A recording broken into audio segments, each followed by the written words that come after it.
Hi everyone, it's Bill here. Thanks for tuning in. Today we're going to talk about creatine. Yes, the same supplement you've probably seen at gyms or in nutritional stores. So most people think of creatine as something bodybuilders use to bulk up. And while that's definitely has a long history in sport for helping with strength, power, and muscle recovery, today I wanted to take you in a completely different direction. I want to explore creatine's potential for supporting brain health, especially after a stroke. And I'll share the findings from a recent pilot study on creatine in people with Alzheimer's. Creatine is a natural substance produced by our bodies, mainly in the liver, kidneys, and pancreas, and stored in muscle cells and the brain. You also get it from foods like red meat and fish. In the gym world, creatine is famous for helping muscles work harder and recover faster.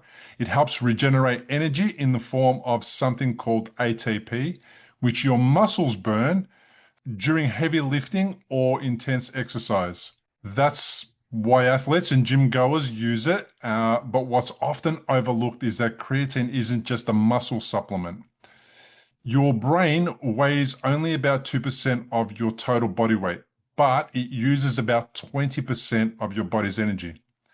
So every thought, movement, emotion, or memory you have relies on brain cells using an enormous amount of energy.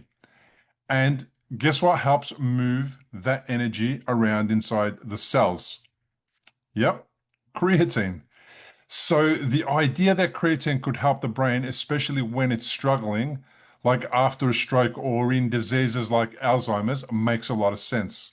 Creatine is part of the creatine phosphocreatine shuttle system. Inside your brain cells, creatine helps store and transport high energy phosphate groups. And when your cells need energy fast, like during thinking, remembering, or repairing after damage, these phosphates can help regenerate ATP, the main fuel your cells use. Mitochondria are your cells' power plants. Creatine helps them work more efficiently, buffering the supply and demand for energy so that mitochondria aren't overlooked. So this is critical because mitochondrial dysfunction is common in stroke, Alzheimer's, and other brain injuries. Now, after a stroke, parts of the brain can become energy starved. Creatine might help buffer these areas, buying time for cells to recover or at least avoid dying off right away. There have been animal studies that show that creatine can reduce markers of oxidative stress and inflammation, probably because it helps stabilize energy production, not because it's a direct antioxidant. Some research suggests creatine helps strengthen connections between neurons, a process called plasticity, which is vital for learning, memory, and recovery after brain injury. One study even linked creatine to upregulation of the mTORC1 pathway, a key player in cell growth and repair. So creatine isn't just a muscle booster, it's a cellular energy manager, and the brain loves it. Now, let's look at that recent study I mentioned. Researchers at the University of Kansas wanted to see if creatine could help people with Alzheimer's disease, another condition where the brain struggles with energy. They ran a pilot trial where 20 participants with Alzheimer's took 20 grams of creatine monohydrate per day for 8 weeks. And here's what they found. Creatine was safe, most side effects were mild, things like muscle cramps or a bit of stomach upset, and these tended to go away. Brain creatine levels increased by about 11% as measured by advanced MRI techniques. Participants showed improvement in cognitive tests, particularly in working memory, attention, and reading skills. Now, let's be clear. This was a small study with no placebo group. That means that we have to interpret it cautiously, but it's promising because it shows that creatine can cross into the brain, raise creatine levels, and might help with thinking and memory. So how might this relate to stroke? After a stroke, parts of your brain have been damaged. Those cells are often struggling for energy, and just like Alzheimer's, anything that can support energy supply and mitochondrial health might help improve recovery, or at least protect cells at risk of dying.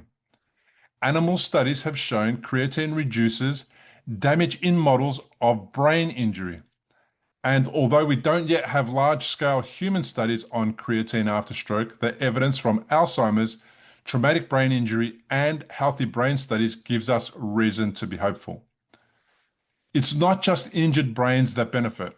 It's healthy people as well, because creatine has been linked to better memory and mental sharpness in demanding tasks, less mental fatigue, especially during sleep deprivation, possible mood improvements, especially in people with depression.